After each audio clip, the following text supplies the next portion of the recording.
Meil on jaaniaeg ees, ehk siis meil on pikad pühad. Mõistlik on ennast säästa, hoida oma tervist, juua mõõdukalt, kui üldse jooma peab ja mõistlikult käituda iseenda ja teiste suhtes. Ehk siis proovime jääda nende vanade reeglite juurde, ehk siis hoiame distantsi, kui me inimesi ei tunne. Kui me oleme sõpradega koos, siis jälgime seda, et meie oleme ise terved ja ka meie sõbrad jääksid terved. Kui jaanipäeval on plaanis liikuda kodust eemale, külla või Eesti teise otsa, siis oleks kindlasti mõistlik läbi kaaluda oma ravimid igapäevased, mida võetakse, et need oleks kenasti kaasas ja kui on retseptiravim, mis hakkab lõpule jõudma, siis kindlasti vaadata, et oleks säiliv retsept, et saab vajadusel apteegist uue ravimi kätte. Meid on vist sellel aastal õnnistatud, et on tulemas ilusad soojad palavad ilmad, et siinkohal kindlasti on oluline tähelepanu pöörata nii tervisesportlastel kui ka eakatel, kes väga kiiresti dehüdreeruvad ehk siis veetustuvad.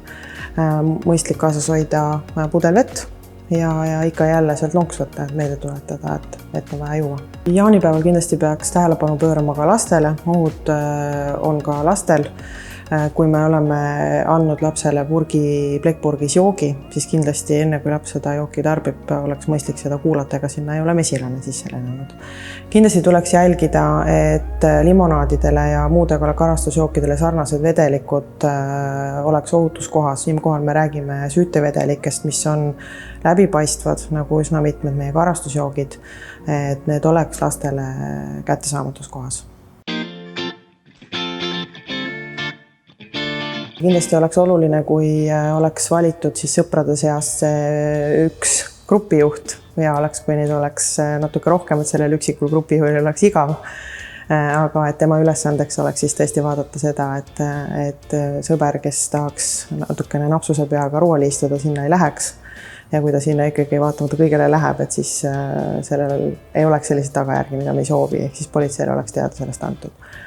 Ja samamoodi tuleks vaadata siis ka lõkke ümber, et lapsed ei oleks lõkkel liiga lähedal, samamoodi ei oleks üle usapäisa alkoholist tingitud tempe, ehk siis üle lõkke hüppamisi. Kindlasti, kui rendipinnad või jaaniplats on kuskil veekogu ääres, et siis hoiame grupijuhina ka silma peal nendel inimestel, kes armastavad natuke napsuse peaga ujuma minna, et vesi, ujumine, naps ei käi kokku. Meie hea 112, kui jaanipäeval on inimesel ikkagi tervisega probleeme, siis kehtib sama nagu igal päeval ja puhkeajal ja ka puhkuste ajal, et kiirabi samamoodi raskemate terviseriikete korral ja kui on kergemad probleemid, kõhuvalud, mis ei vaja otseselt vältimatut abi ja kiirabi, siis perearsti telefoni, nõuandetelefoni number töötab meil 24/7. Perearsti nõuandetelefon on 1220. Meil on pikk pühade aeg ees ja ilmselt paljud inimesed lähevad ka peale jaanipäeva puhkusele ainele. Ehk siis proovime need pühad veeta rõõmsalt, ohutult ja et meil oleks kõigil hea olla.